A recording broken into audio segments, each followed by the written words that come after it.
You wanted mystery. You got mildew.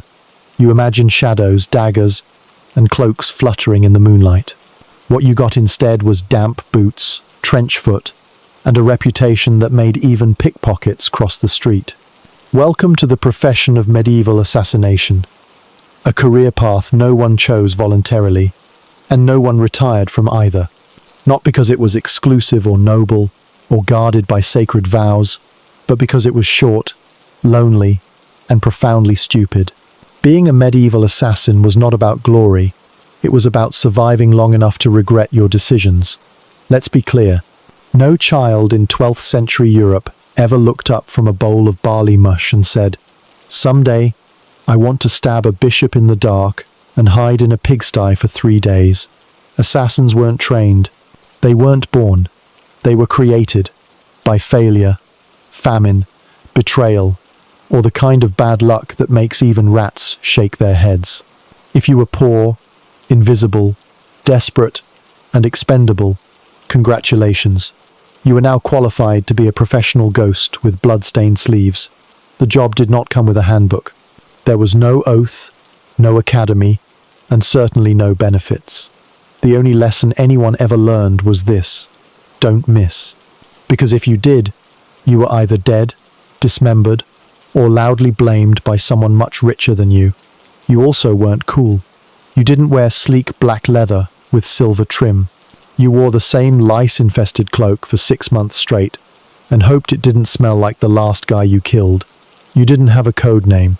You had a real name you never used again after that first job went sideways in a monastery cellar. And no, you didn't walk confidently through crowds, blending like a panther. You limped because your boots were stolen, your knee was infected, and the chicken vendor you brushed past definitely noticed the dagger-shaped bulge under your belt. Assassins weren't heroes. They weren't even villains. They were uncredited footnotes in other people's stories, tools used by nobles to tidy up political messes without dirtying their own hands. And like all tools, you were discarded the moment you stopped being useful, or the moment you started asking questions. You see, medieval society didn't tolerate ambiguity well.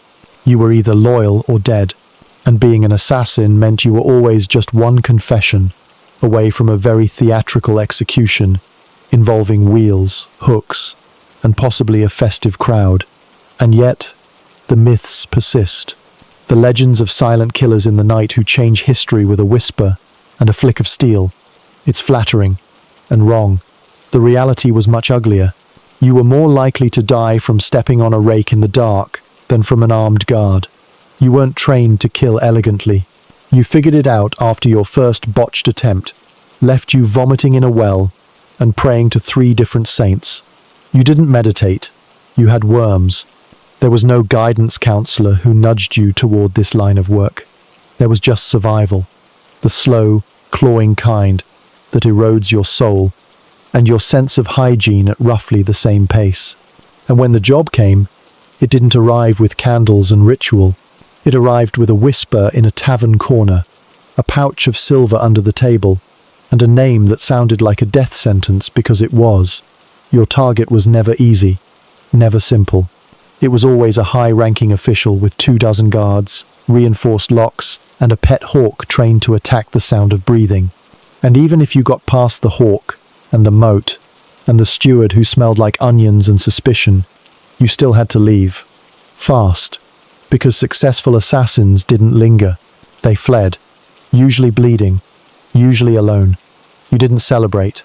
You didn't debrief. You got out, changed your name again, and hoped no one recognized you from the crude drawing someone nailed to the city gate. That's the thing about this job. Even when you did everything right, someone still wanted you dead. Sometimes it was the client, sometimes it was the target's cousin, sometimes it was your own apprentice, because he wanted your boots. It didn't matter. You couldn't trust anyone. Not the messenger, not the stable boy, not even the nun who sold you the poisoned bread, especially not her, because the second you trusted someone, you vanished. Not poetically, literally, into a ditch, or a cell, or a fire pit reserved for heretics and tax evaders. Your body was never recovered. Your name was never recorded. You died like you lived, in the margins. But maybe that's what drew people in. The mystery, the silence, the idea that power could be held by the invisible. Except the truth is, invisibility isn't power, it's erasure. Assassins didn't leave legacies. They left unanswered questions and very confused coroners. And the only monument they ever received was a broken blade rusting in a swamp. The psychological toll was worse. You weren't just running from guards. You were running from your own reflection. You stopped using your real voice. You forgot how to sleep without clutching a knife. You didn't have nightmares because you didn't sleep. And when you did, you woke up gasping, wondering if you'd said your real name out loud. Spoiler, you had. And now the baker's daughter won't look you in the eye. You don't get to be human anymore. You get to be efficient, quiet, disposable. You watch from shadows as others live the lives you'll never have. A family, a farm, a name that people speak without whispering. You eat alone. You drink sparingly. You never let anyone touch your cloak because the dagger's in the lining, and also because you haven't washed it since that job in Ghent. And still, despite all this, people romanticize the role. They imagine choice, agency, purpose. But there is none. You are not a blade. You are the hand that holds it, trembling, calloused, forgotten. You do not move with honor. You move because standing still gets you killed. And if you're lucky, your work goes unnoticed. That's the best case scenario. Not applause, not a statue, just silence. The silence of a job done too well to trace. Of a corpse no one knew was murdered. Of a killer no one suspects, because no one even knows they exist. That's the dream, and the nightmare. You erase yourself to survive, and then you forget who you were to begin with. So here you are, sitting alone in an inn with your back to the wall, counting exits, nursing a lukewarm ale, and hoping the man in the corner doesn't recognize you from that job in Bruges. Because if he does, no one applies to be a medieval assassin. There's no interview, no training period, no welcome packet with tips on how to hold a dagger without stabbing your own leg. There's just desperation, a name, and a job that smells faintly of betrayal and mildew. To qualify, all you really need is a pulse, a problem, and an absence of better options.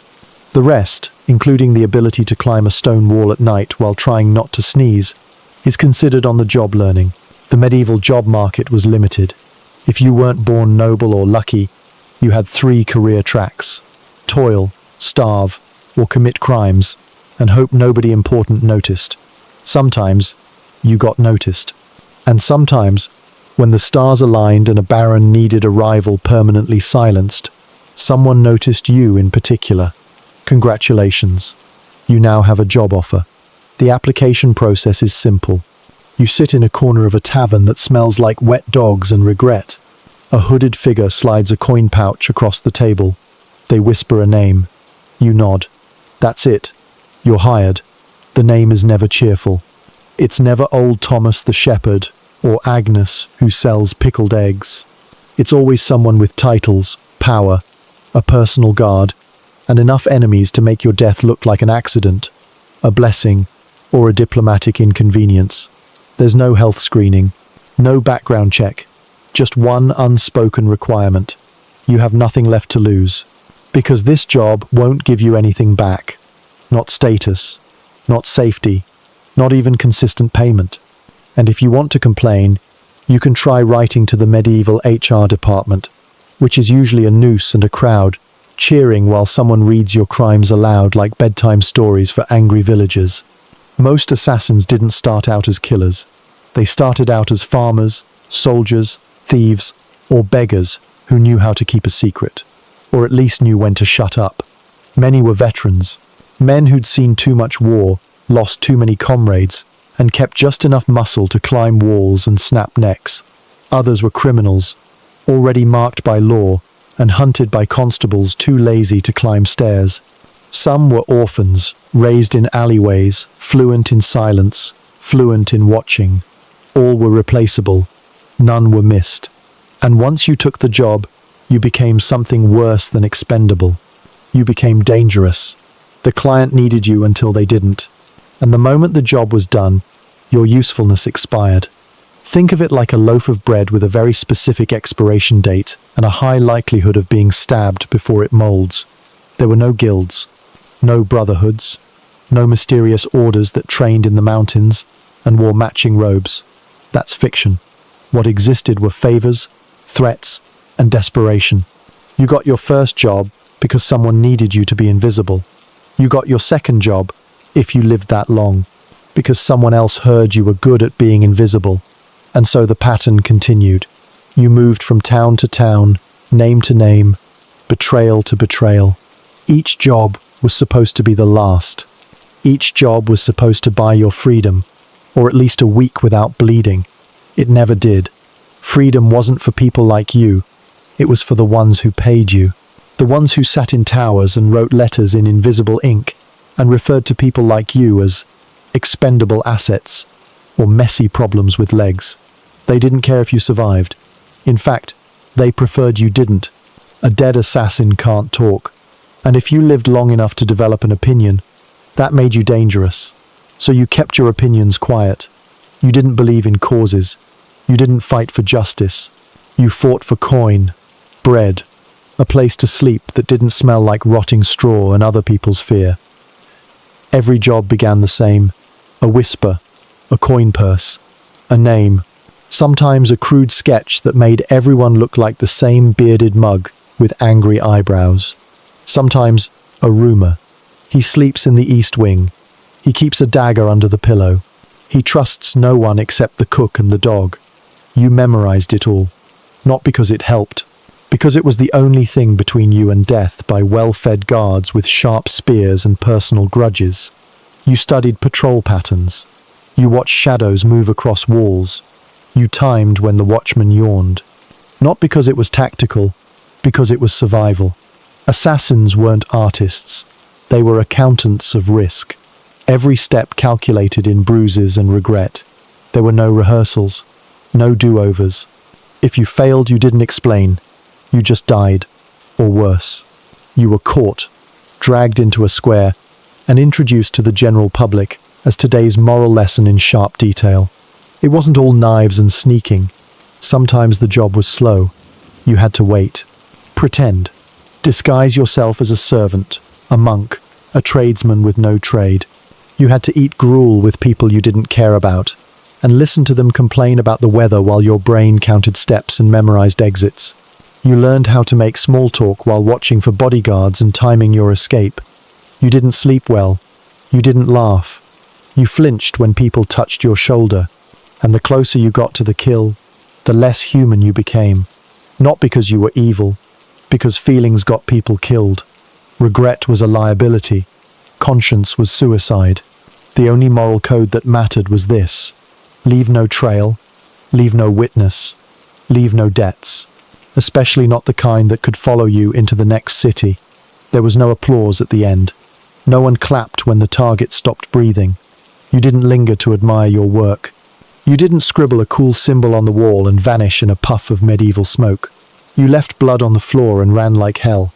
The only thing that proved you existed was a slightly opened window and a stain someone else would clean up. And yet, somehow, people wanted to become this. Modern fantasies, romanticized games, books, and movies turned your life into a costume. They gave it meaning. They gave it style. But style doesn't keep you warm at night when you're hiding in a pigsty with a twisted ankle and a stomach full of moldy cheese. Meaning doesn't stop the nightmares. And purpose won't help when the person who paid you sends another assassin to tie off the contract before you get any clever ideas. So no, you didn't choose this job. The job chose you, by default. After every other path collapsed under you like a rotten bridge, you became an assassin because you were already halfway gone. The profession was just the final step. A profession with no entry test, no pension, and no loyalty. Just a single rule: be invisible. Because the second you're seen, you're dead. Welcome to the job. Your application has been accepted. Your first lesson starts now. Try not to scream. The first thing you learn in this line of work is that no one tells the truth. Not your contact, not your client, and certainly not the man who promised the castle guards wouldn't be home that night. Lies are the currency of the assassin's trade, and like all currencies in medieval Europe, it's devalued, filthy, and often soaked in blood. You don't get hired by honest people. Honest people don't need assassins. Your employers are always the ones who smile too easily, speak too softly, and pay in coin that might be real if you squint hard enough and ignore the dried blood on the pouch. There's no written contract. The deal is verbal, vague, and carefully deniable. If it goes well, you disappear. If it goes badly, so do they. You meet in places where no one makes eye contact. A barn at dusk, a back alley behind a monastery, a bathhouse where the steam smells like mouldy eucalyptus. They don't say kill. That would be vulgar. They say handle it, resolve the issue, or remove an obstacle. You're the obstacle remover, like a very specific, heavily armed broom. The job details are always incomplete. You get a name, maybe a location, sometimes a rough sketch that looks like it was drawn by a drunk monk holding a quill with his foot. They never mention the 5 guards, the locked doors, or the fact that your target is sleeping in a different castle that night. And they certainly never mention the second assassin they hired, just in case you failed or succeeded. Either way, you're a risk, and risks in this business get eliminated. Payment is always conditional. Half now, half later. Later usually means after we verify you didn't mess this up and become a liability. But later often becomes never. You return from a job, bloodied, sleepless, reeking of fireplace ash and bad decisions, and your contact is gone, disappeared, relocated, vaporized. Sometimes it's a fake name. Sometimes it's a real corpse. Sometimes it's a note that says, "Thank you for your service," in handwriting that looks suspiciously like yours. If you demand payment, you become a threat. No one likes a talkative killer. Silence is part of the deal. An assassin who wants more than what was promised is suddenly not a professional. They're a risk factor. And risk factors don't collect bonuses. They collect shallow graves in lonely forests. Even when you get paid, it's not enough. It's never enough. You risked your life, soul, and last shred of dignity for what amounts to a handful of silver coins and a nod. Not a respectful nod. The kind of nod a butcher gives a sheep just before the blade drops. You might use the money to buy food, a warm cloak, a night in a bed that doesn't crawl, but don't get comfortable. The silver has a scent, and the wrong people can smell it. You think you earned it. The world thinks you stole it. And either way, someone's coming to take it back. Occasionally, you get offered more. A noble house wants discretion. A merchant wants vengeance. A bishop wants silence. They promise gold. They promise protection. They promise favors. But if you believe any of it, you deserve what's coming. Nobles don't protect assassins. They frame them. Merchants don't pay extra. They vanish behind locked doors. Bishops have dungeons, and they fill them with people who ask too many questions about coin. Trust is not part of the package. You trust no one. Not the boy who delivers the message. Not the old woman who offers you soup. Definitely not the drunk at the tavern who says he used to do your kind of work. That man is either a spy, a lunatic, or the bait in a trap you haven't seen yet. The only reliable part of any contract is that someone wants someone else dead. That's the truth, buried under all the niceties and euphemisms. The rest, price, safety, loyalty, is a pile of manure stacked in a velvet box. But you can't afford to say no. Refusing a contract makes people nervous. Nervous people start thinking about loose ends. Loose ends start bleeding. So you nod, smile, take the job, and hope the knife goes in clean and the exit route stays open. You pretend you don't notice when the client's servant watches you too closely.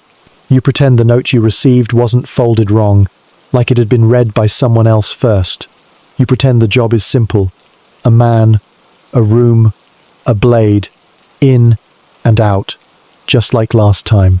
But it's never like last time. Because every client is lying.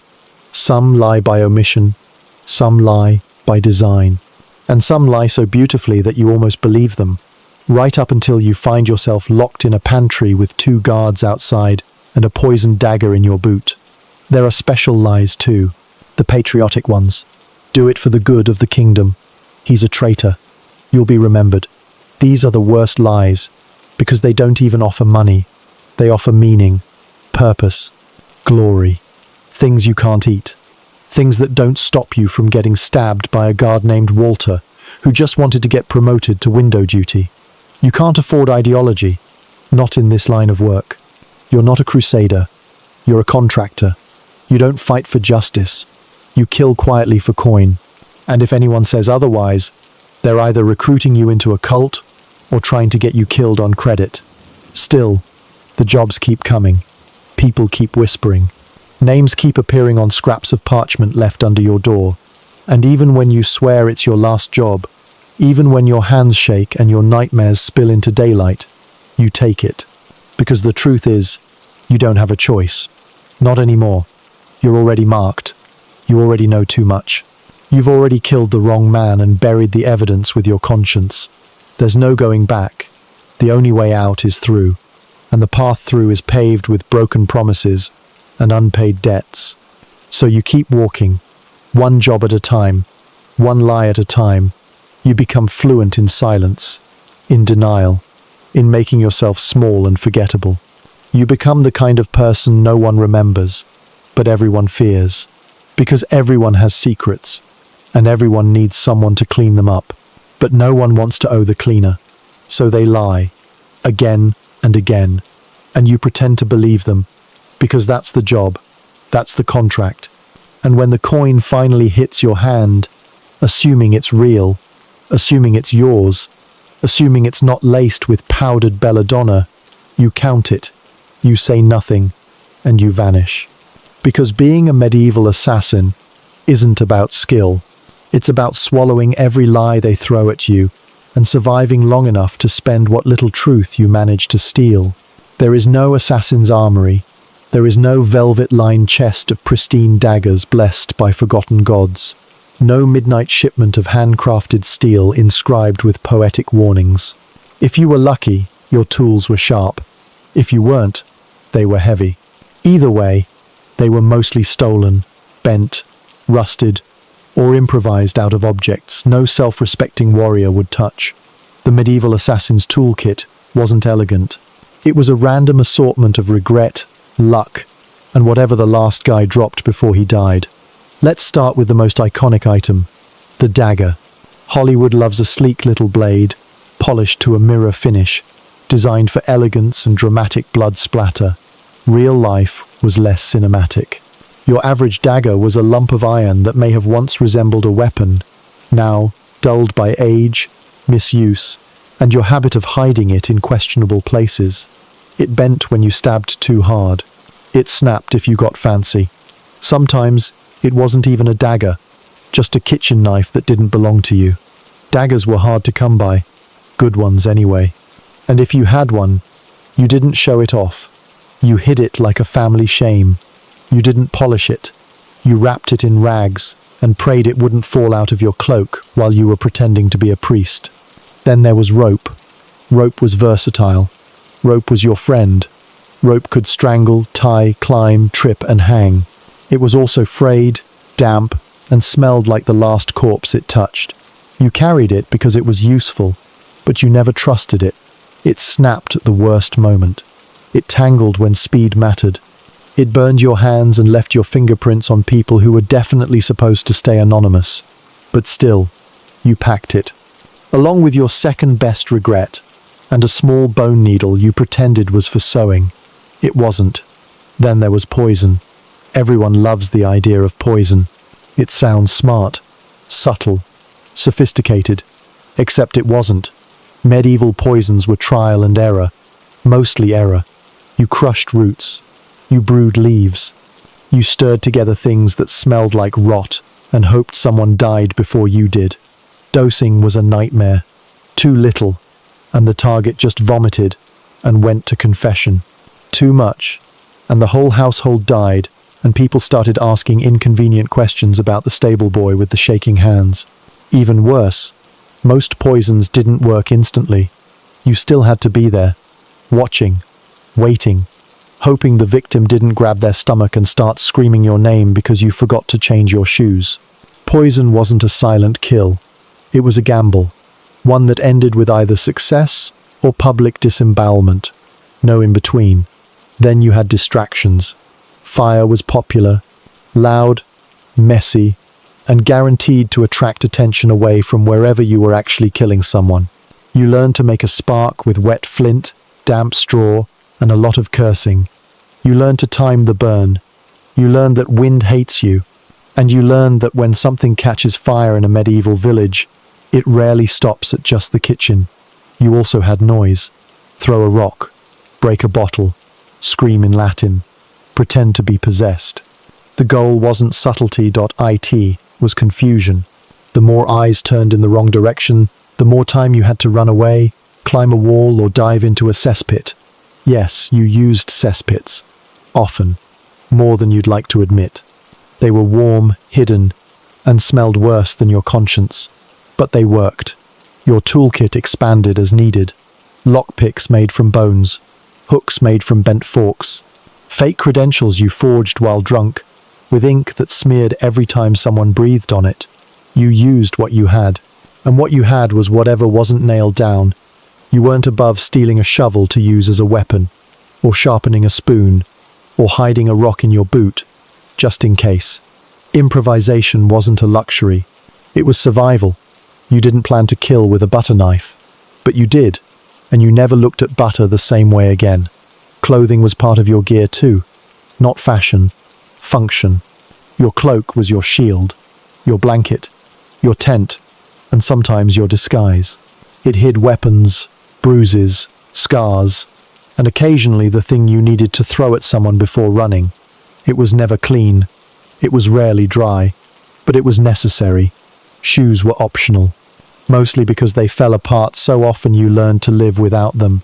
You tried to blend in, which meant dressing like a laborer, or a monk, or someone no one wanted to talk to. You aimed for forgettable. Forgettable was safe. Memorable got you drawn, quartered, and turned into a cautionary tale for children. Sometimes you got fancy. You stole a noble's tunic. You brushed your hair. You walked like someone who mattered. It usually ended with a sword pointed at your throat and a question you couldn't answer. So you learned humility and layers. Lots of layers. In case you had to strip and run. The worst part? Maintenance. You couldn't afford to let your gear rust, but you also couldn't afford oil, so you spit on it, rubbed it with fat, hid it in ash. Sometimes it worked, sometimes it didn't. You carried everything in a sack that looked like it had seen war, because it had. You slept with your tools. You bled on them. You buried them, dug them up, and pretended they were still functional. You never lent them out. You never trusted someone else's blade. You made mistakes. You learned fast. You didn't have backup gear. If your rope broke, you fell. If your blade slipped, so did your grip on life. And if you dropped something mid-job, you left it behind and hoped it wasn't identifiable. People talk about tools like they define the killer. They don't. You define the tools. With panic, improvisation, and an unhealthy relationship with the concept of close enough. You weren't trained in any of this. You just got good at not dying. That was the only real skill that mattered. Because the gear was terrible. It failed often. And when it failed, no one came to help. You were alone, covered in mud, holding a knife with a cracked handle and wondering how you ended up here, crouching in the dark, waiting for a man to walk past so you could ruin both of your nights. There was no glamour, no poetry, just rust, rope, and regret. That was the job. That was your toolkit. And if you wanted more, you should have been born a king or a rat. Rats had better teeth. Disguises are supposed to help you blend in theory. In medieval reality, they made you look like exactly what you were. Someone who had killed a man and was now pretending not to. The problem with deception is that it requires subtlety. Subtlety requires planning. Planning requires time, money, and a basic understanding of human behavior, none of which you, as a medieval assassin, had in abundance. What you had was a bundle of stolen clothes, a bad haircut, and the hope that no one was paying attention. Most disguises were less about transformation and more about camouflage. You didn't become someone new. You became someone less memorable, less suspicious. The guy sweeping a floor, not the guy hiding a blade, the monk praying too loudly, not the killer casing a corridor. But medieval people weren't stupid. They knew when someone didn't belong. And you? You didn't belong. You looked wrong. You walked wrong. You smelled like travel and anxiety. And no matter how much you tried to blend in, there was always something off. Something about the way you held your shoulders, or didn't blink enough, or answered, Amen, 2 seconds too late. That's the thing about pretending. You have to be forgettable. And people who are pretending are rarely forgettable, especially not when their hands are shaking and they're dressed like a stable boy, but wearing boots too expensive for stable work. Your first disguise probably got you caught. Your second one got you kicked. By the third, you realized disguises weren't about accuracy. They were about confidence. Walk like you belong, and people might let you pass. Walk like you're unsure, and someone calls a guard. But even with practice, your disguises didn't get better. They just got faster. You learned to wrap a bandage around your head and fake a limp. You learned to carry a basket of rotten apples and mutter to yourself. You learned that no one questions someone clearly beneath notice. But occasionally, you had to go above notice. Pretend to be someone important. A clerk, a courier, a priest. That was riskier. Because those people were watched. Those people had reputations. And you didn't know which fork to use at dinner, or how to bless a meal properly, or what the name of the Duke's second cousin's dog was. So you fumbled, smiled, lied, sweated, and when the questions came, you ran. Because that's how most of your disguises ended, with a chase, a bruised rib, and a reminder that you were not an actor, just a desperate man with a very bad wig. You couldn't buy good disguises. Tailors asked questions, and you couldn't afford to answer them, so you stole what you could. Pieced together outfits from laundry lines and church donations. You once killed a man for his boots, only to realize they were 2 sizes too small and had holes in the soles. You wore them anyway, because nothing says, I belong here, like bleeding feet and a limp. You tried cosmetics once, charcoal to darken your skin, mud to age your face, ash to dull your hair. It worked, until it rained. Then you looked like a melting ghost, and got chased out of town by children. From then on, you kept it simple. Dirt, sweat, and a deep understanding that no one wanted to look too closely at a beggar with no teeth. So you gave yourself a hunch. You mumbled. You stared at your feet. You avoided eye contact like it owed you money. It worked better than any costume. People avoided you, and that was the goal. But disguises weren't just about clothes. They were about behavior, posture, voice, gait. You learned to walk like someone else, talk like someone else. Pretend your entire identity was a loose-fitting tunic and a regional accent. You adopted dialects like lice, badly, but with enthusiasm. Sometimes, you got lucky. The person you were impersonating had recently died. Sometimes, you got unlucky. They were standing in the same room. Either way, you smiled, bowed, and hoped no one compared handwriting. The deeper problem was memory. Not yours, theirs. People remembered things. Faces, voices, names. You had to change often. New town, new name, new limp. But there were only so many variations of John from somewhere before even the drunks started getting suspicious. You learned to be vague. I'm from the north. I'm looking for work. I'm just passing through. You repeated it like a prayer. Except prayers don't usually end in a knife fight outside a tavern. When disguises failed, and they always did, you needed a backup plan. That plan was usually running. Fast. Disguises bought you time. Nothing more. A few extra seconds to get closer to the target. A few more minutes to get through the gate. A little longer before the shouting started. They never saved you. They delayed the inevitable, but you kept using them because every second mattered. Every second was a chance, a breath, a heartbeat, a step away from being recognized, from being remembered. The worst fate for someone like you, because being remembered meant being hunted. Being hunted meant being caught, and being caught meant a slow death in a town square, while a man in a robe listed your sins, and the children threw turnips. So you wore your disguise, even when it stank, even when it itched, even when you looked in the mirror and couldn't remember your own face. You smiled, bowed, lied, and hoped they believed you. Not because you were convincing, but because they were tired, distracted, or just didn't care. That was your real disguise.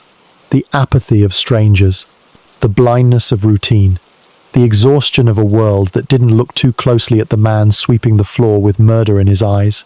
You didn't become someone else. You just convinced them not to ask who you were. And in this profession, that was the best you could hope for. There is no training montage, no scroll of ancient assassin techniques passed down by candlelight, no master in a hooded cloak, gently correcting your form with a wooden dagger while Gregorian chants play in the background. There is only failure. Immediate, painful, and often terminal failure. Your training, such as it is, happens in real time, with real consequences and real blood, usually yours. You don't study, you don't practice, you improvise. The first job you take is your first lesson, and odds are, it's also your last. If not, congratulations. You're now considered experienced, which in this profession just means traumatized but still breathing. No one teaches you how to climb a castle wall slick with moss. You just try it, fall twice, break a rib, and decide next time to go through the kitchen. You don't get instruction on how to kill quietly. You try to choke a man with a belt, realize it squeaks, and spend the next 20 minutes hiding under a table while guards debate whether rats can whistle. No one explains that people don't die instantly when stabbed, that they scream, bleed, sometimes fight back. You learn this as it's happening, staring at a man who is very much not dead and very much trying to stab you back with your own knife. There is no sparring, no training grounds, no drills. The only test is survival. You don't get a second chance to learn from your mistake, unless the person you were supposed to kill has a poor memory or a heart condition. The job teaches you, one mistake at a time. You learn not to trust roofs after the first time one collapses under you. You learn to count guards by their boots after memorizing every boot size in the local garrison. You learn that a locked door isn't the worst problem. It's the unlocked one that squeaks. You learn that rats make excellent early warning systems, and that dogs have a vendetta against anyone who moves quietly in the dark. There is no textbook on how to mix poison. You hear stories. You experiment. Sometimes it works. Sometimes your hand goes numb, and you forget your own name for 2 days. You learn to test poisons on flies, then chickens. Then, once, a monk who made the mistake of stealing your bread. He lived. Barely. But you never forgot the noise he made. You don't get lessons on how to forge documents. You find a pen, ruin 20 sheets of stolen parchment, and eventually produce something that looks vaguely official if the reader is drunk, nearsighted, and in a hurry. You don't learn etiquette. You fake it. You bow too low, too fast, too slow. You mumble Latin phrases you don't understand and hope no one asks questions. You learn to smile without showing teeth, to nod without agreement, and to laugh like you understand the joke even when it's in Flemish. Everything is learned backwards. You steal a disguise, then realize you need to act like the person who wore it. You carry a noble seal, then realize you don't know what his handwriting looks like. You bluff your way into a feast, then spend 4 hours pretending you aren't allergic to the fish. You learn pain tolerance the hard way. You learn silence by necessity. You learn patience by force.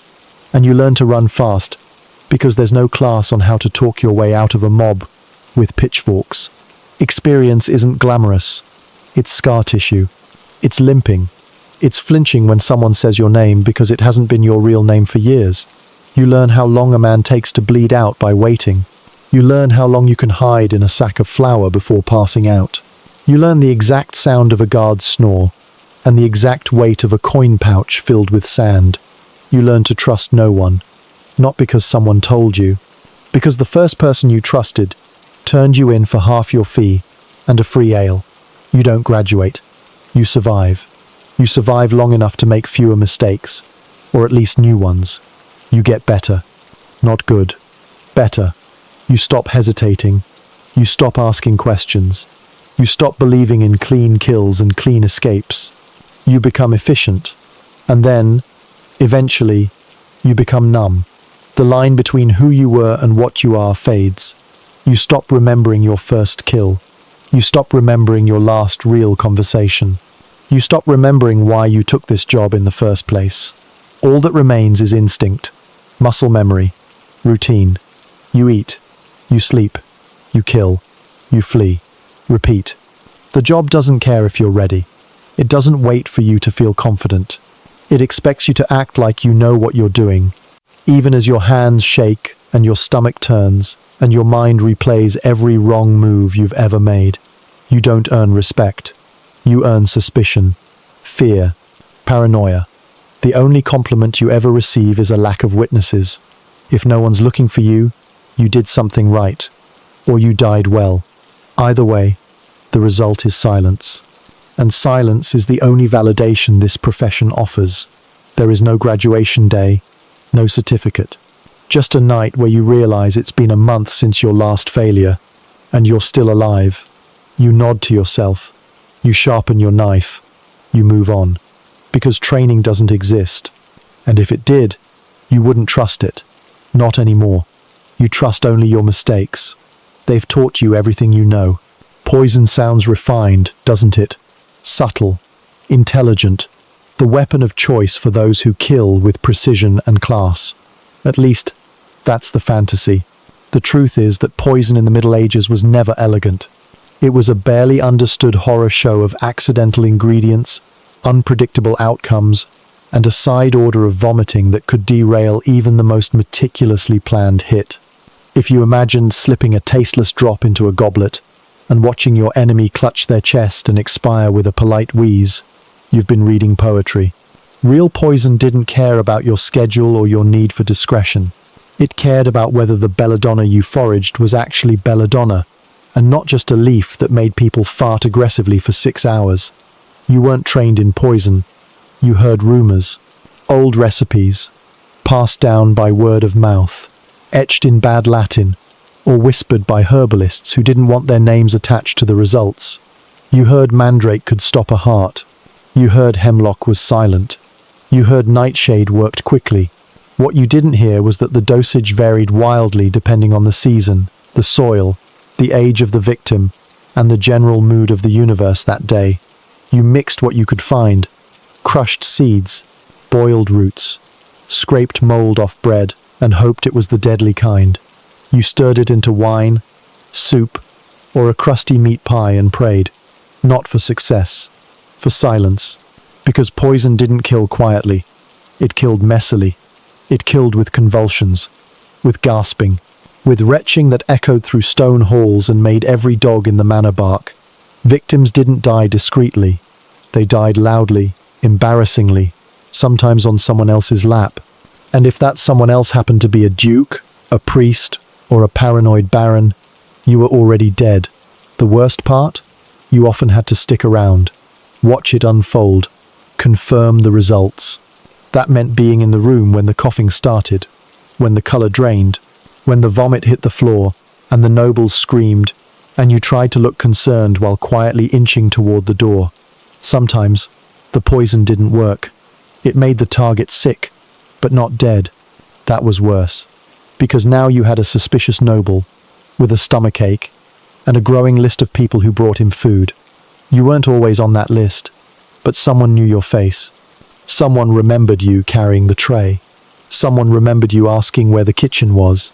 You were suddenly part of the story. And medieval people loved stories. They especially loved stories that ended with someone being thrown in a hole. You tried to be precise. You tried to test your mixtures. But how do you test poison in secret?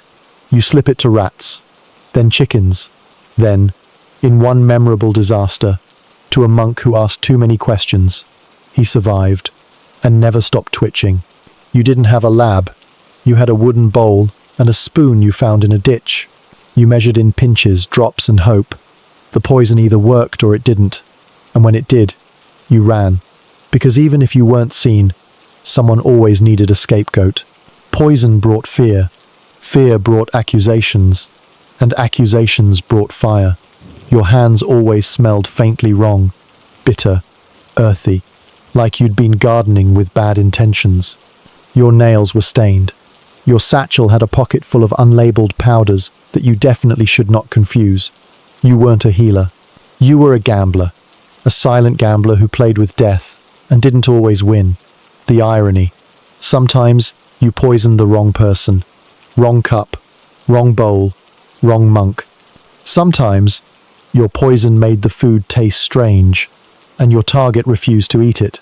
Sometimes they invited you to share the meal. You learned to fake stomach aches, learned to drop plates, learned to smile while slowly knocking over goblets. By accident. Poison wasn't quick. You didn't know when it would take effect. You could wait hours, staring at your target, wondering if they looked pale or just tired. You once watched a man belch and spent the next 10 minutes trying to determine if it was his last. It wasn't. He lived and asked for more stew. You had to do it all over again the next day. You started to hate stew. You also started to hate your job, because poison was supposed to be the intelligent option, the clean option, the coward's weapon, some called it. But it never felt cowardly. It felt exhausting, complicated, risky, like every part of the process could betray you. The plant, the mixture, the timing, the cook, the victim, yourself. Poison didn't guarantee success. It guaranteed suspicion. And suspicion meant you had to leave. Fast. You couldn't return to the same town. Couldn't use the same name. Couldn't ever order the same drink at the tavern where you may or may not have spiked the bishop's cider last winter. You became a ghost with a bad reputation. The worst part, you sometimes forgot what you were carrying, dropped a vial, got powder on your fingers, rubbed your eyes, and spent the next hour half blind and vomiting behind a church. You were the danger. You were your own worst risk. And every new attempt came with a fresh dose of self-loathing and the knowledge that you'd never get it exactly right. You didn't stop using poison, but you stopped expecting it to be easy. You stopped expecting it to be smart. You stopped expecting anything except puke, panic, and the sound of angry boots echoing down a hallway. You used it when you had no other option, when daggers were too loud, when rope was too obvious, when faces were too well guarded and doors too tightly locked. And you prayed, not for your soul, that was gone. You prayed for timing, silence, a clean exit, and for the victim to choke quietly. For once, they never did. They thrashed, they screamed, they pointed, and you, the quiet killer with dirt under your nails, the one who thought this would be easier than a blade, were left standing there, covered in someone else's dinner, holding an empty vial, and wondering why every plan that begins with, "This will be simple," always ends with a crowd and a rope. Because poison isn't elegant, it's puke and panic, and if you're very, very lucky, you might get away before the smell sets in. The people you're hired to kill are never alone, they are never poor, and they are never simple. Your targets are always rich enough to matter, paranoid enough to be dangerous, and surrounded by more stone, guards, and locked doors than you care to count. You don't get to kill stable boys. You don't get sent after sickly monks. You get the baron with the moat, the merchant with the mercenaries, the duke who hasn't stepped outside in 4 years because he suspects even the squirrels are spies. That's your clientele, and every one of them lives inside a fortress. Maybe not officially, maybe it's a manor or a tower, or an old abbey retrofitted with steel bars and boiling oil. But make no mistake, it's a fortress, and you are expected to get in, kill someone important, and get out, without leaving your name, face, or blood behind. That's the job. These targets don't trust anyone. That's why they're still alive. They eat food only their mother tasted first. They sleep in different rooms every night. They keep dogs, guards, taster boys, and an unhealthy number of secret passageways that even their spouses don't know about. They travel with 24 servants and sleep in chainmail. They are not victims. They are survivalists with money and influence. And you? You are an inconvenience, a variable, a shadow they already suspect, even before you've picked up the job. Some of them have heard of you, or someone like you. They've read the letters, listened to rumors. They know someone is coming. That's why they hired more guards, built a second wall, banned hoods, burned every note that didn't come sealed in wax. They've created a world of suspicion and silence. And you're supposed to sneak into that world and end a life without being seen, heard, or remembered. These people never die easily. You study them for days, weeks, sometimes, watching their routines, their habits, their fears. One man slept in his library, surrounded by 14 crossbows, and a servant whose only job was to stay awake and scream if the drapes moved. Another used his cousin as a decoy. They dressed identically, ate identical meals. One of them died. No one cried.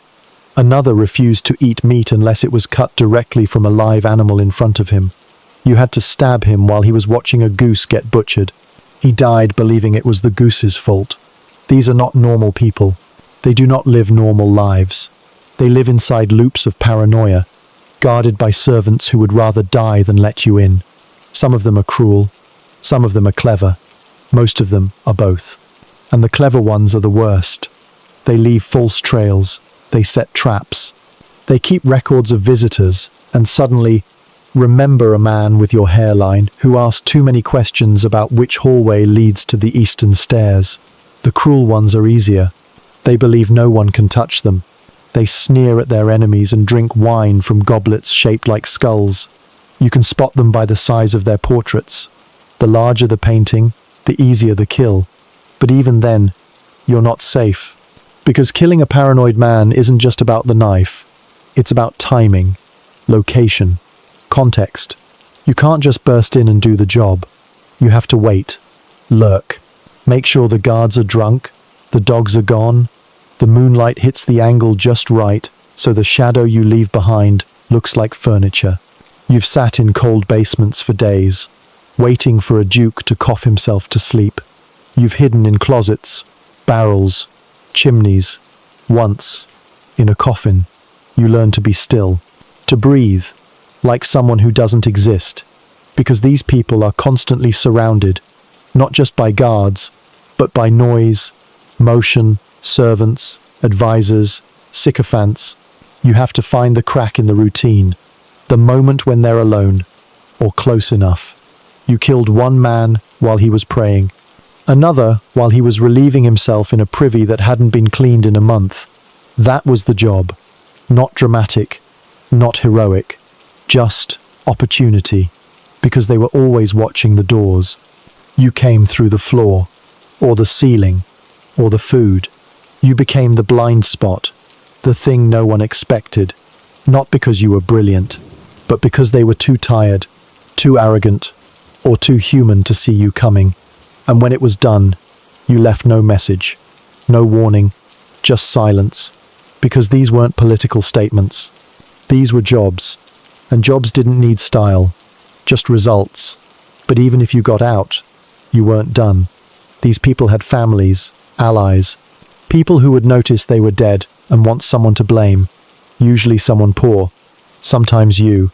So you ran, not from justice, from vengeance. Because no one mourns a tyrant, but everyone needs someone to kill afterward. And if your name made the list, it was a short walk to the gallows, so you kept moving. You killed in castles, cathedrals, brothels, ships, carriages, tents, fields. and one particularly confusing performance of a morality play where you were dressed as gluttony and stabbed a man during intermission. The audience applauded. You bowed, then vanished, because targets were everywhere, always armored, always protected, always terrified. And you were the ghost, the blade, the footnote they never got to read. That was your career, killing rich people in the few moments when they forgot they were mortal, before they remembered too late. And if you were good, no one remembered you at all. Getting in is not a plan. It's a fever dream held together by desperation, bruises, and the blind hope that nobody checked the hinges today. There is no single method, no elegant infiltration technique perfected through centuries of assassin tradition. There is only the problem, a building you don't belong in, filled with people who want you dead, guarding a target who sleeps with a dagger under his pillow, and 3 dogs by the door. And there's you, crouched in a ditch, soaked in rain, whispering to yourself that the cook definitely said the side door would be unlocked. It won't be. Nothing is ever unlocked. Getting in begins with stairs. So many stairs. Slippery, moss-covered, ancient things that curve like a drunk man's regrets. You climb them at night, counting every creak and loose stone with your teeth clenched. One wrong step, and the echo wakes the chickens. And once the chickens know, it's over. You've run from chickens. It's not dignified. Sometimes there's no door, just a wall, high, wet, and mockingly vertical. You throw a grappling hook made from a bent iron fork and some rope that smells like despair. You slip. You fall.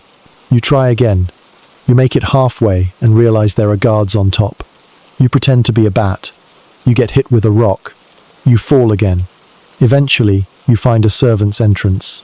Or what used to be one before someone bricked it up in the year 1137. You dig. You squeeze.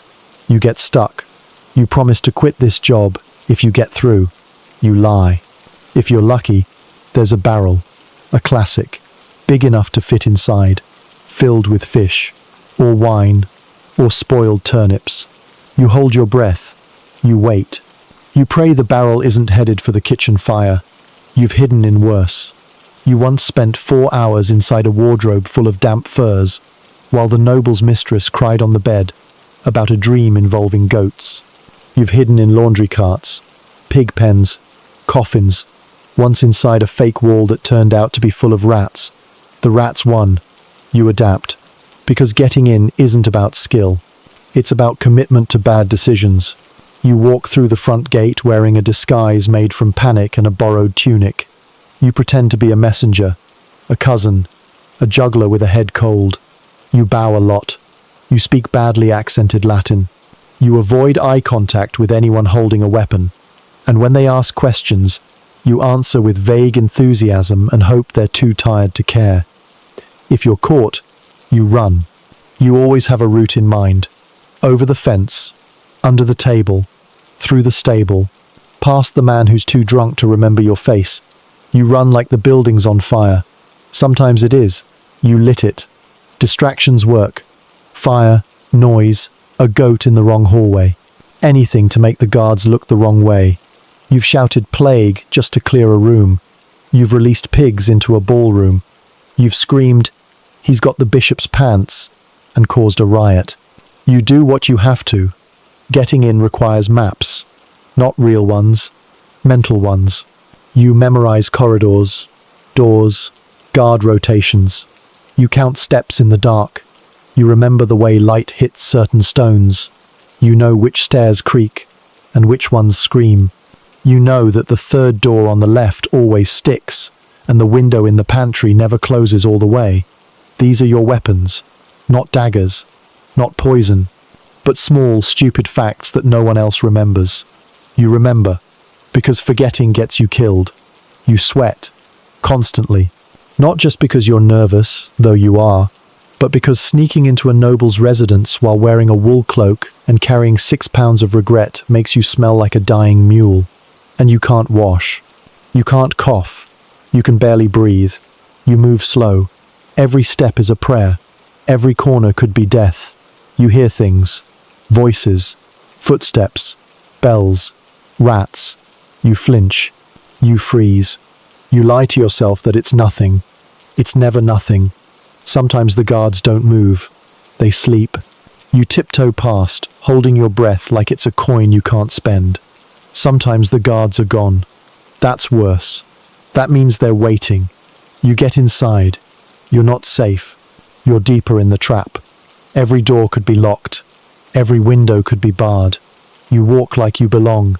You pretend you're lost. You mutter about the kitchen.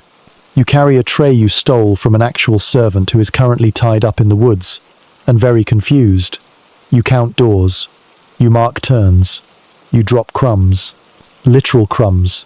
It's a trick you learned from a baker who moonlighted as an arsonist. It works. Unless there are rats. You hate rats. Eventually, you find the room. Or what you think is the room. You open the door. It's a pantry. You open another. It's a latrine. You open a third, and find a noblewoman staring at you while brushing her hair. You back out slowly. You try another door. This one creaks. They always creak. Inside. Silence. A figure. Asleep. Vulnerable. You check the shadows. You close the door behind you. You draw the knife. But getting in wasn't the hard part. Getting out is. Because the moment the job is done, everything you memorized becomes useless. The guards are awake. The dogs are barking. The house is a maze of panic, and you're bleeding from somewhere you didn't know had nerves. You run. You hide. You crawl through the kitchen, while the cook throws a pan at your head. You leap out a window and pray the hay cart is still there. It isn't. You land in mud. You vanish. But for a moment. For one terrible, miraculous moment. You were inside. And that was enough. Because getting in is never about glory. It's about stairs, barrels, and cold sweat. Mostly sweat. A lot of sweat. No one tells you how much you'll sweat. You killed the man, now leave. Sounds simple. In theory. In practice, getting out is the part where your carefully structured plan collapses into chaos, fire, and the sound of every guard in the building suddenly developing perfect vision and a personal vendetta. Getting in was a slow crawl of patience and lies. Getting out is running like your hair's on fire and your soul owes money. Because once the body hits the floor, the clock starts ticking. The guards who were asleep, awake. The dogs, barking. The nobles, screaming. And you're a shadow who just became real, loud, and very much at the center of attention. Your cloak is snagged on a nail. Your boot is coming apart. And that door you left propped open for your escape is now closed and barred from the other side. This is when most people die. Not during the kill. After. Because the world is not built for quiet exits. Hallways stretch into forever. Stairs go the wrong direction. Windows are suddenly too narrow. And that barrel you squeezed into earlier now smells worse and somehow has fewer fish and more rats. You don't walk. You don't sneak. You sprint. You leap over tables. You shoulder through servants. You trip on a mop left inconveniently at the top of the stairs. You are noise, motion, and mud. Always mud. There's always mud. Even indoors. You don't stop to admire your work. No dramatic gaze over the corpse. No whispered line about justice. You killed a man. He's dead. The only thing that matters now is whether you will be in one piece by sunrise or in 5 by sundown. You know every escape route, or at least you think you do. You memorized blueprints that may be decades out of date. You trusted the stable boy who said there's a side gate that's usually left open. It's not.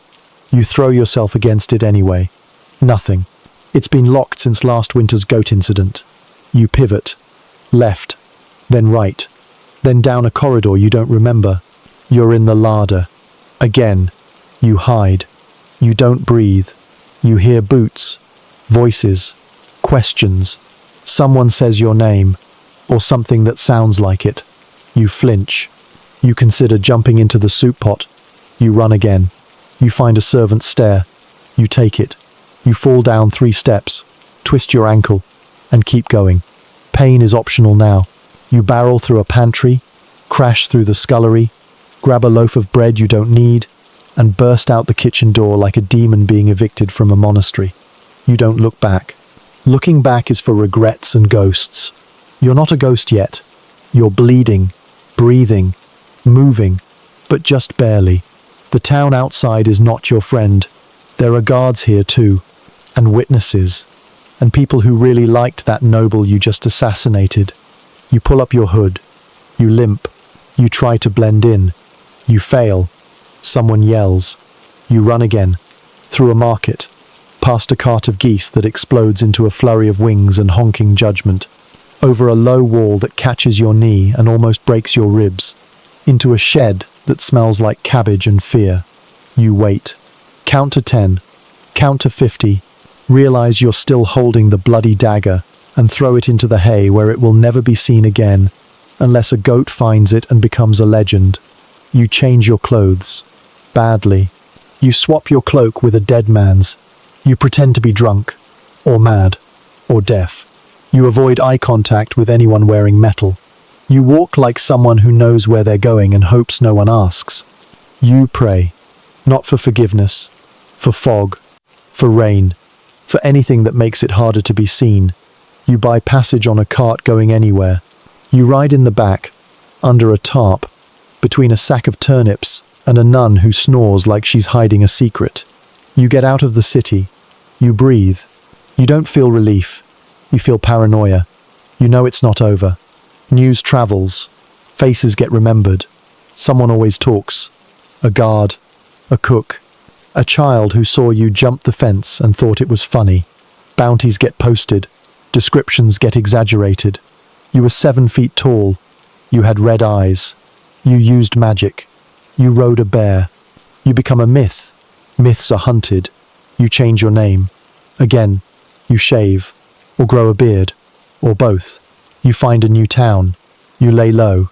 For a week, a month, a year, until another letter finds you. Another job. Another paranoid rich man behind another wall. And the cycle repeats. Because there is no escape.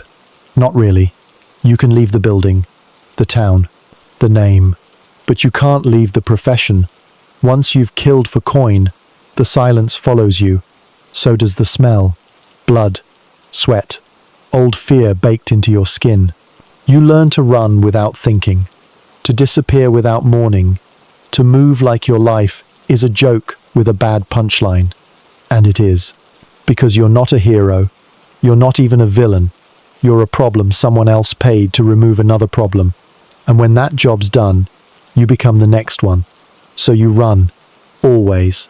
Not because it's part of the job, but because it's the only part of the job you're actually good at. You run like everyone wants you dead. Because they do.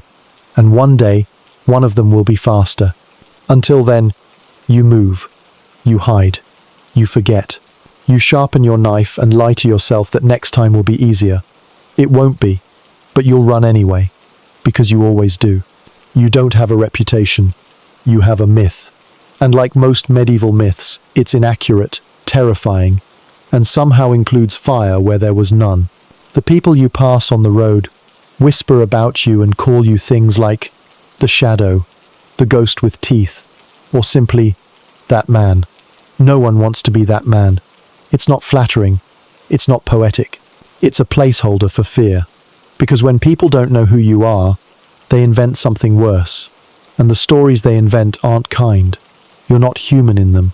You're a shape, a curse, a warning told to children so they'll eat their barley. You slit throats in the dark, poison entire families, and vanish through walls. You speak 20 languages, or none. You can control rats, or birds, or clouds. It depends on who's doing the talking and how drunk they are. But the result is the same. You become a demon, not metaphorically, literally. People see you and make the sign of the cross. They spit. They mutter Latin phrases meant to ward off evil spirits. One man tried to stab you with a broken statue of Saint Jerome. You weren't even working that day. You were just buying bread, and now the baker won't look you in the eye. The worst part is you can't correct any of it. You can't put out a statement. You can't issue a clarification. You can't tell them that actually, no, You don't have hooves, and you definitely can't dissolve into mist, because assassins don't give interviews. They don't explain themselves. They don't host town meetings. They survive in silence. And silence breeds monsters, which is exactly what you become. A figure, a rumor, a story passed around by people who are afraid to say your name, but keep saying it anyway. And the more they say it, the bigger it grows. Soon, you're credited with deaths that weren't yours. Plagues, fires, famines. A cow gets sick and someone whispers, "Maybe the assassin did it. Maybe he cursed the milk." You once overheard a priest blaming you for a rainstorm. It hadn't rained in a week. But logic isn't part of your brand. Fear is. You are fear, shaped like a man. And people respect fear. They bow to it. They avoid it. They build statues to saints specifically to protect themselves from you, which is flattering, in the way being burned in effigy is flattering. You've seen your face on wanted posters, or something resembling your face. Usually it's just a pair of glowing eyes, and the phrase, "dangerous wizard." You're not a wizard, but you've learned to stop correcting people. It doesn't matter. Truth never survives contact with fear. Even the people who hire you don't want to look at you. They pass notes. They send messengers. They leave payment in sacks, like you're a wolf they're feeding to keep away from the sheep. You used to resent it. Now you find it convenient. The less people know, the longer you live. The less they remember, the fewer ropes are tied in your name. But sometimes the myth backfires. Sometimes you need help. Directions. A ride. A night's sleep in a stable. And all you get are slammed doors and trembling hands making warding signs in the air. You tried smiling once. It didn't help.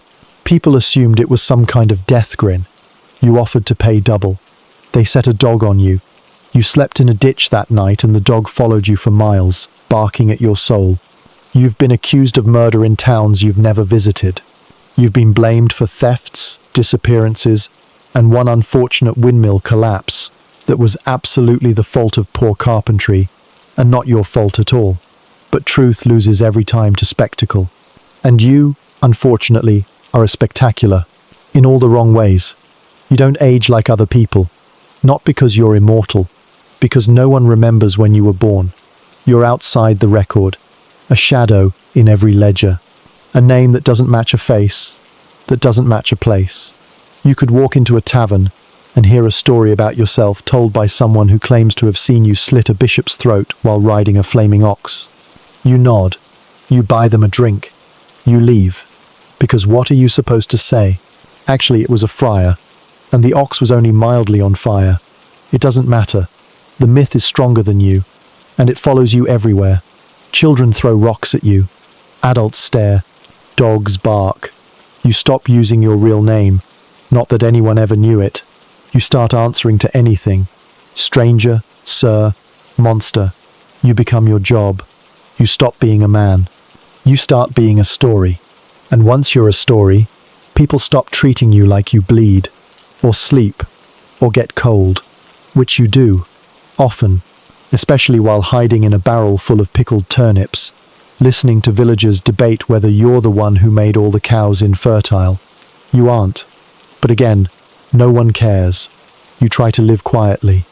You try to be polite. You try to say thank you. But it's hard when every room you enter gets colder, when every conversation ends with someone backing away. You learn to accept it, to lean into it. If they already think you're a demon, you might as well use it. You walk slower. You stare longer. You stop explaining yourself entirely. And when someone asks, you say nothing, because nothing is more terrifying than the unknown. The silence becomes your friend. Your cloak becomes your brand. Your stare becomes your signature. You didn't ask for this, but now it's all you have. A career in being feared. A profession built on being unwelcome. You tell yourself it's fine, that it's safer this way, that human connection is overrated. But sometimes, just sometimes, you miss it. You miss being someone, anyone. Not a legend, not a ghost. Just a man who could eat a meal without the innkeeper, nervously spilling wine, or the serving girl crossing herself every time you coughed. You once tried to flirt. It ended in an exorcism. You once asked for directions. It ended in someone drawing a sword. You gave up. The world doesn't want to know you. The world wants to fear you. It needs to, because it can't explain you. And fear is easier than understanding. It always is. So you walk in silence, through towns where your name is carved into fences, through villages that lock their doors when you pass, through cities where your face is part of the architecture, etched in warnings, burned into stories, half remembered in nightmares. You're not welcome. You never were. You're not even real anymore.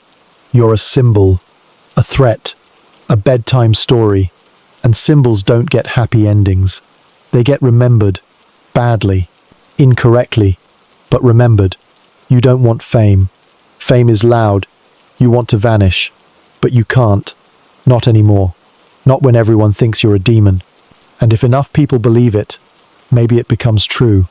Maybe you become what they fear, not because it's who you are, but because it's all that's left. You don't rise through the ranks. There are no ranks. There's no hierarchy, no promotions, no gold-plated daggers or retirement plans. There's only work, and the slow collapse of your joints under the weight of regret. You start as an amateur, and you end as a corpse, hopefully with most of your limbs still attached. The idea of career advancement implies a ladder, a structure, a system with steps that lead somewhere higher.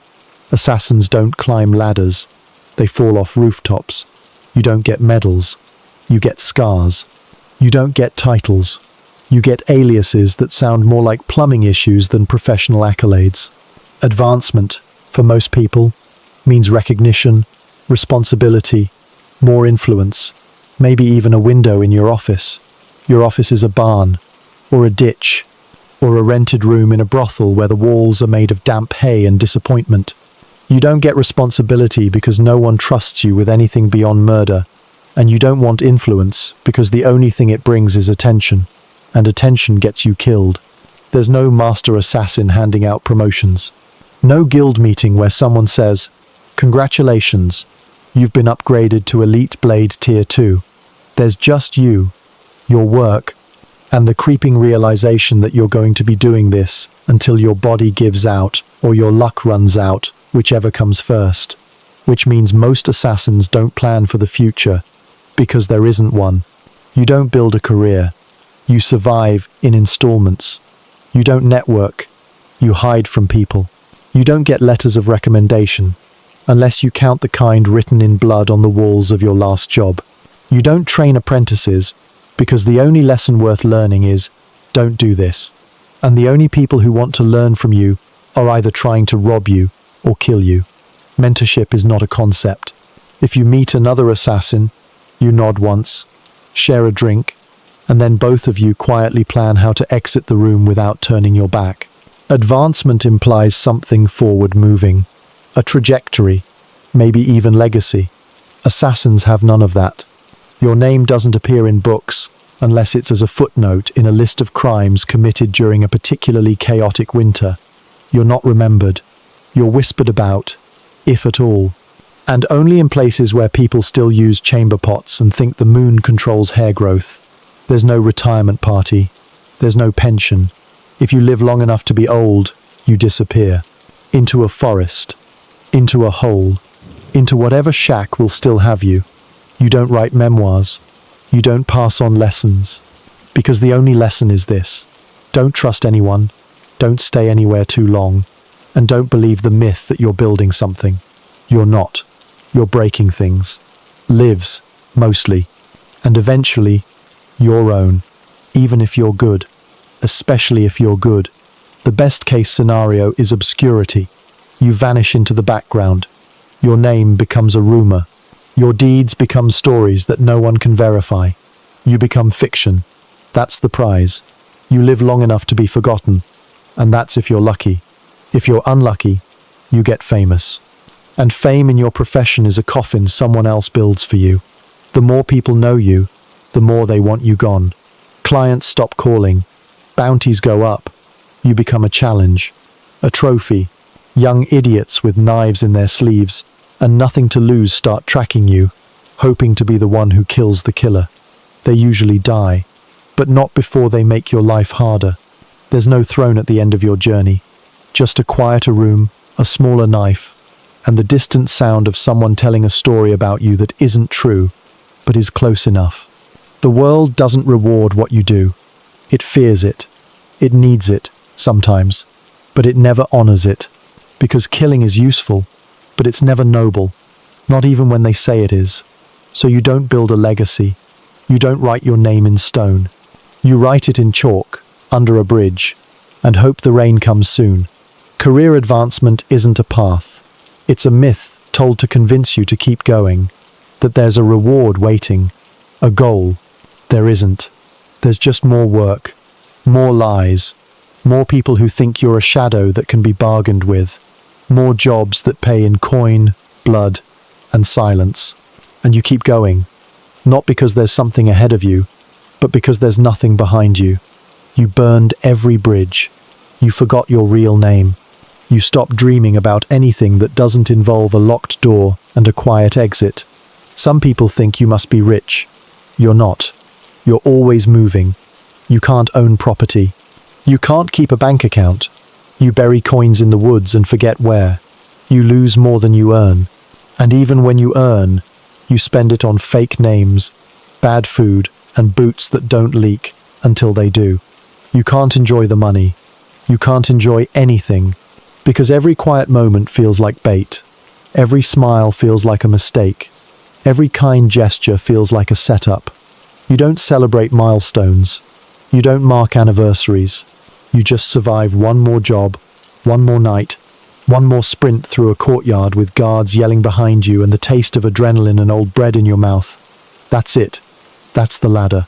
The long, slow crawl toward a future where no one remembers you, and the ones who do are dead or wish they were. And that's the best case scenario. The worst case is you become comfortable. You slow down. You trust someone. You think you've made it. And then someone stabs you in the kidney with a fork you didn't see coming. That's advancement. That's the promotion. That's the reward. A cleaner death than you deserved. And a headstone that says, "Here lies someone who should have run faster." You tell yourself it's worth it. That you're free. That you chose this. And maybe you did. But choices feel less like freedom and more like gravity. You fall into this life, and you keep falling. Not upward, not onward, just down, quietly, alone, until you stop. There is no pension. There is no farewell party. No gold coin pressed into your palm by a grateful monarch. No house in the country. No vineyards. No grandchildren sitting at your knee asking for tales of your mysterious past. There's just the slow grind of your body failing before the rest of the world decides it's time for you to disappear. Retirement, in your line of work, is not something you plan. It's something that happens to you, like illness or arrows. The only retirement options available to an assassin are death or obscurity. And even obscurity is a temporary condition if someone talks, remembers, or digs too deep. Your profession doesn't have alumni. There's no Hall of Fame, no reunion banquet, no ceremonial dagger placed in a velvet box and handed over with a solemn speech. You vanish. That's the best you can hope for. You slowly fade out of contracts, out of cities, out of whispered conversations. You stop getting letters. You stop getting jobs. You stop being seen. And then you stop being real. The stories keep going, but your face is gone from them, replaced by newer, younger myths. You become someone I heard about once, a shadow of a shadow. You don't retire to safety, you retire to paranoia, because stopping doesn't mean the world forgets. It just means it stops paying you to be dangerous. And the people you've crossed, the clients who feel guilty, the nobles who feel exposed, the other assassins who feel competitive, they don't stop. They remember. They wait. Because a retired assassin is a loose end with knees that crack and a back that doesn't bend anymore. You don't get old in this trade. You get tired, and then you get sloppy. You miss a step. You forget a detail. You trust a stranger, and someone finds you. A knife in the dark, a poison in your wine, A familiar voice at your door that doesn't belong in this century. That's one path. The other is disappearing so completely no one can find you. Not your enemies, not your friends, not the past versions of yourself that still whisper when it's quiet. You burn everything. Names, letters, habits. You stop using tools with your old grip. You move like someone else. You speak like someone else. You become someone else. A farmer, a beggar, a mute monk in a forgotten cloister where the prayers are in a language even the saints gave up on. You live in shadows so deep, not even the legends can follow you. And you wait. For what? Nothing. Just to not be found. That's the goal. Not peace. Not joy. Just absence. Retirement is not a reward. It's an erasure. It's the price of survival without honor. It means waking up every day and wondering if this is the day your past breaks through the door. It means silence, suspicion, and the unbearable weight of memory. It means living with all the names you ended, all the faces that stopped breathing because you were paid enough to make it so. And there's no one to talk to about it. No confessional, no therapist, just you and the night. And the night is always listening. You don't write memoirs, you don't leave diaries. Every page is a liability. Every word is a potential shovel digging up what you tried to bury. You bury everything. The tools, the coins, the instinct. But it doesn't stay buried, because even in retirement, you're still the job. You still watch doorways. You still count exits. You still eat facing the room. You still sleep lightly, and never twice in the same bed. You try to pretend that you're done, that you've escaped, that the cloak no longer fits, but the cloak never comes off. It's inside you, sewn into the muscles, branded into the nerves. And even when your hands shake and your knees scream and your breath comes in short, angry bursts, you still reach for the knife under the pillow, because that's the habit. That's the only thing you've ever trusted. Not people, not plans, just instinct and steel. You think about leaving a legacy, but legacies are for kings and priests and liars. You leave nothing. No children, no followers, no house, just questions, and maybe a grave with a name that wasn't yours. If you're lucky. More likely, you leave nothing at all. You vanish into the history that doesn't care about you. The records never mention your name. The books never cite your work. You are the footnote that was erased before printing. You are the correction no one made. You are the invisible hand that made things worse, briefly, for a price. And maybe that's fair, because what did you really do? Help someone else live a little longer, die a little quieter, shuffle the deck of power slightly, in favor of someone who had enough gold to pay you. You didn't change the world. You didn't save it. You didn't ruin it. You just tilted it slightly, here and there, and told yourself that made you important. But retirement proves otherwise.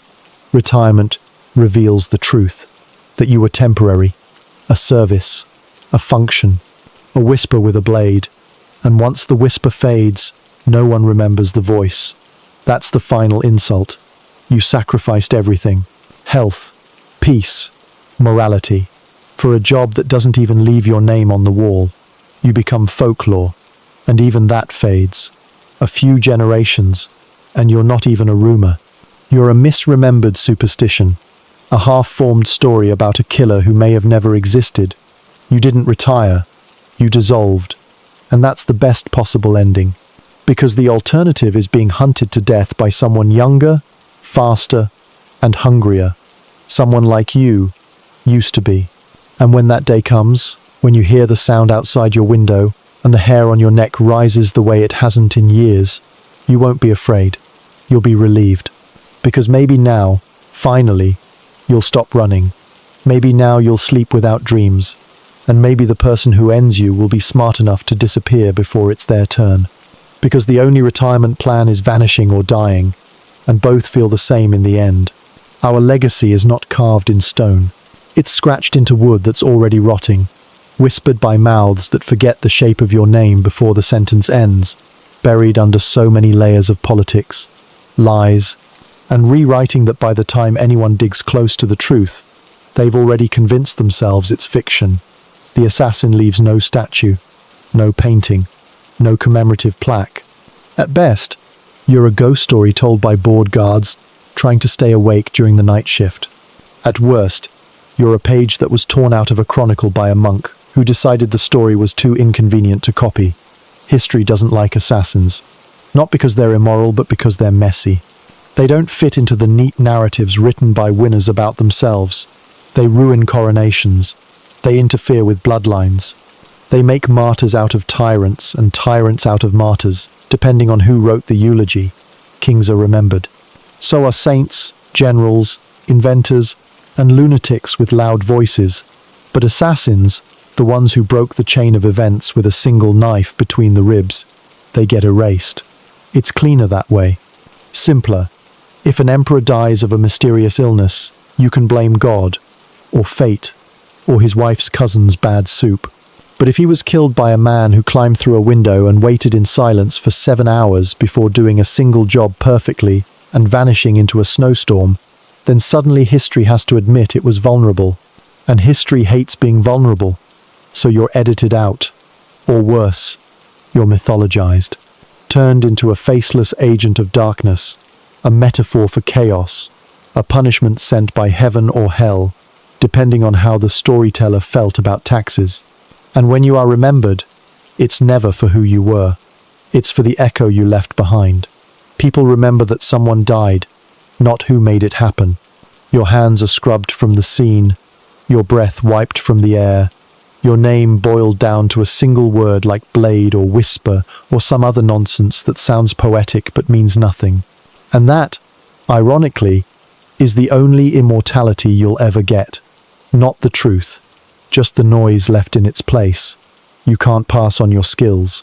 There's no school for assassination, no curriculum, no textbook that says how to wait in a hayloft for 3 days without falling asleep, or how to walk like a servant when your bones scream mercenary.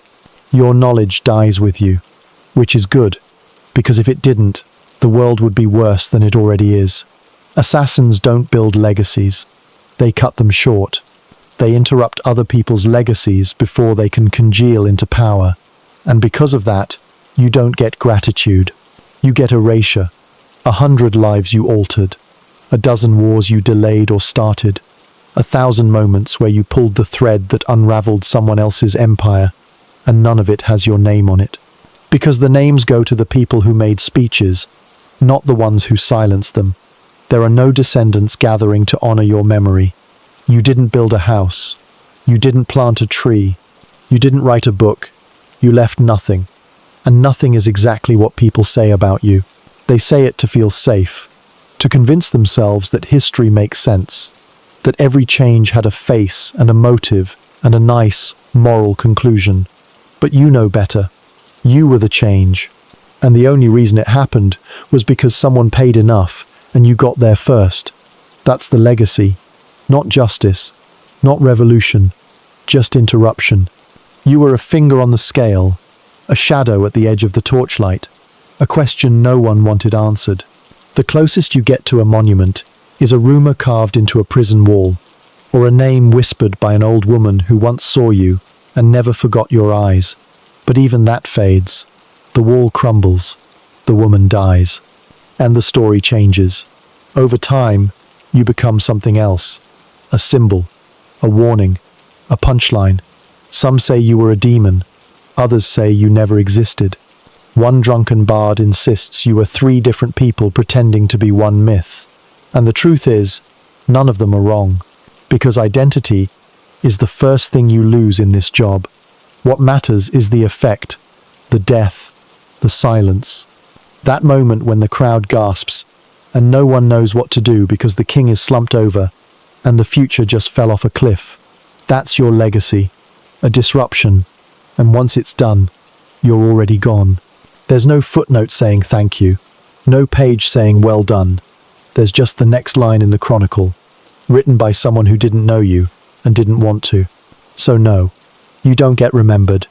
You get rewritten, misquoted, blamed, forgotten, or worse, praised for the wrong reasons by people you would have hated. That's the price. That's the inheritance. Silence carved in stone, Not because someone honored you, but because someone needed to cover something up, and your absence was easier than your presence. And if by some miracle your name does survive, chiseled into a wall, etched onto a dagger, whispered in an alley dot, it won't be because you wanted it. It'll be because someone else needed it. A new assassin looking for a myth, a rebel needing inspiration, a scholar looking for a paper topic. But even they won't know who you really were, because no one did. Not even you. After a while, you were the job, the knife, the cloak, the breath before the scream. And when you're gone, the world will keep spinning, unaware, unchanged, until the next one steps forward and does the same thing with the same result. Another name, another silence, another legacy made of absence. You wouldn't last a day, and that's being generous, because most people wouldn't last an hour, let alone a sunrise, in the shoes of a medieval assassin, which, by the way, are less shoes and more strips of dead goat stitched with regret and rainwater, and you'd start your day by waking up in a pile of hay that smells like the memory of livestock, wrapped in a cloak that hasn't been washed since the last person who wore it died from tetanus. And your breakfast, if you're lucky, is a crust of bread so hard it could be repurposed as a projectile weapon, paired with water that might have once been clear, but now hosts a small but thriving ecosystem of parasites that would like to meet your intestines immediately. And once you manage to choke that down, you begin the day by checking all your weapons, none of which were made in the last 50 years, and most of which have names because they're all you talk to anymore. And if you think the assassin's life is fast-paced and glamorous, you should try crouching in a freezing stable for 11 hours, waiting for your mark to walk from one door to another, only for them to suddenly decide they're fasting for religious reasons and not going anywhere, which means you just sat in cow dung for half a day because someone got spiritual, and you can't get mad because you're not supposed to exist, and no one ever apologizes to a ghost, especially not one who hasn't slept in 3 days and smells like boiled wool and quiet panic. And if, by some miracle, your mark does move, you then have to follow them through streets full of mud, suspicion, and people who are trained from birth to yell, "Thief!" the second they see someone running, even if you're just walking fast, which means you have to move like a shadow with arthritis, dodging merchants, priests, livestock, and the occasional inexplicable cart full of eels. And then, if you reach your mark, you have to find a place to strike that doesn't result in 50 witnesses, 4 guards, and a moral dilemma you don't have the emotional capacity to solve. And when you finally make the hit, and mind you, you only get one shot because this isn't a video game and there's no reload button, you then get to enjoy the most thrilling part of the day, fleeing like every shadow is a bounty hunter and every alley is a trap, because they usually are. And while you're running, you have to remember to breathe through your mouth so no one hears you, count your steps so you know where to leap, and not bleed too loudly if you're injured, because blood has a sound, and that sound travels, especially when you're hiding in a wine barrel that hasn't held wine in decades and mostly serves now as a raccoon sanctuary. And let's not forget the joy of changing identities, which means shaving your head with a dull blade in a puddle, stealing someone else's shoes, and inventing a name so forgettable that no one will remember you in the next village, where you'll pretend to be a mute gravedigger with a limp until the storm passes and someone else needs to die. And if at any point you slip, falter, cough, or look too long in the wrong direction, congratulations. Your career ends with a rope, a torch, or a very confused mob who still thinks witches can fly. And maybe they can, but you can't. So you run, you fall, you crawl through pig pens and under carts. You lie about who you are, what you've done, and how much longer you can live with the weight of 30 names on your conscience.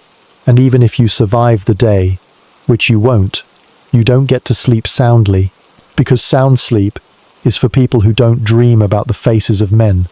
They silenced in alleyways behind taverns with names like the Broken Anvil or St. Elwic's Tusk, and you'll wake up gasping for air in a hut that isn't yours, wearing clothes you stole from a line strung between 2 nightmares, And the next day you do it again, with less food, less luck, and more rats, because the rats know things, and they follow you like unpaid interns with rabies. And all of this is assuming you haven't caught the plague, broken your leg, or been stabbed by an apprentice who thought you looked at them funny, because respect among assassins is a myth told by corpses, and alliances last exactly as long as it takes to earn a better contract, which means 0 seconds. And no, you can't retire. And no, you can't relax. And yes, someone is always watching, always guessing, always waiting for you to blink. And you will, because you're human. But the job doesn't care if you're cold, or hungry, or tired, or wondering why you ever agreed to crawl through sewage to reach a bell tower that doesn't even have a view. And that's why you wouldn't last a day, because a day isn't measured in hours here. It's measured in scars, lies, and steps you never should have taken. And if you're lucky, if you're very lucky, you die before the sun goes down, because the night is worse, and it remembers everything.